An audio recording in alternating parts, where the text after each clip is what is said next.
بسم اللہ الرحمن الرحیم۔ الصلاۃ والسلام علیک یا رسول اللہ، الصلاۃ والسلام علیک یا نبی اللہ۔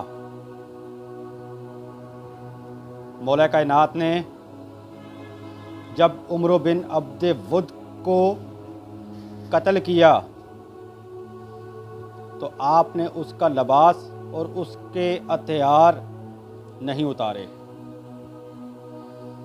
تو اس کی بہن نے جب اس کی لاش دیکھی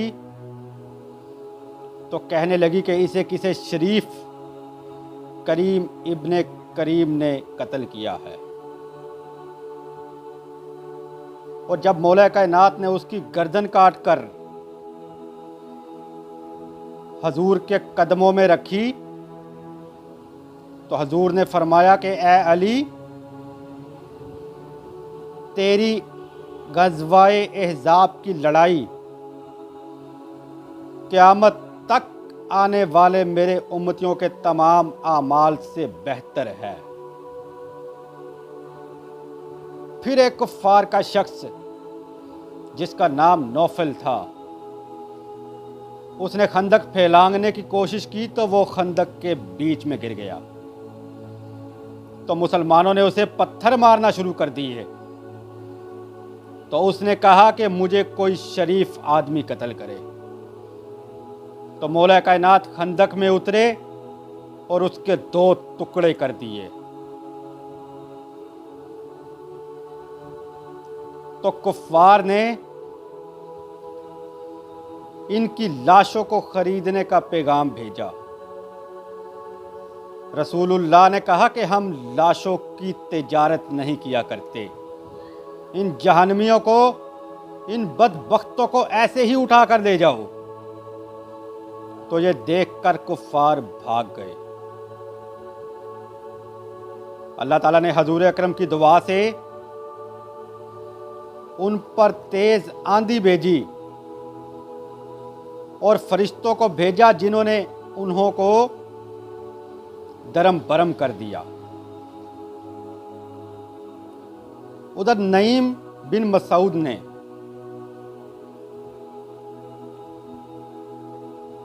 یہود اور کفار کے درمیان اختلاف پیدا کروا دیے۔ وہ اس احزاب میں مسلمان ہوئے تھے، تو انہوں نے رسول اکرم صلی اللہ علیہ وآلہ وسلم سے کہا کہ کفار کو اور یہودیوں کو نہیں پتا کہ میں مسلمان ہو چکا ہوں، لیکن میں ان کے درمیان اختلاف پیدا کر سکتا ہوں۔ تو حضور اکرم نے اسے کہا کہ وہ یہودیوں کے پاس جائے اور انہیں کہے کہ کفار اور بنی غطفان کے لوگ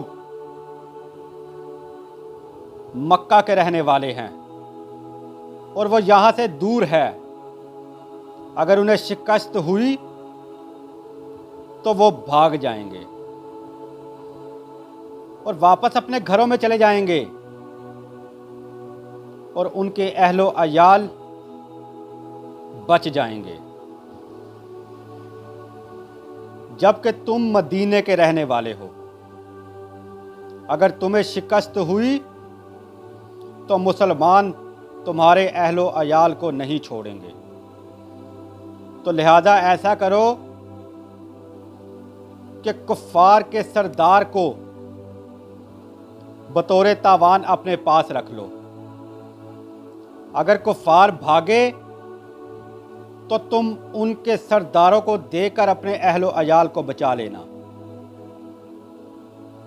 اور دوسری طرف نعیم بن مسعود کفار کے پاس گئے اور کہا کہ یہودی مسلمانوں سے اس بات پر صلح کر رہے ہیں کہ وہ تمہیں مسلمانوں کے ہاتھ میں گرفتار کروائیں گے۔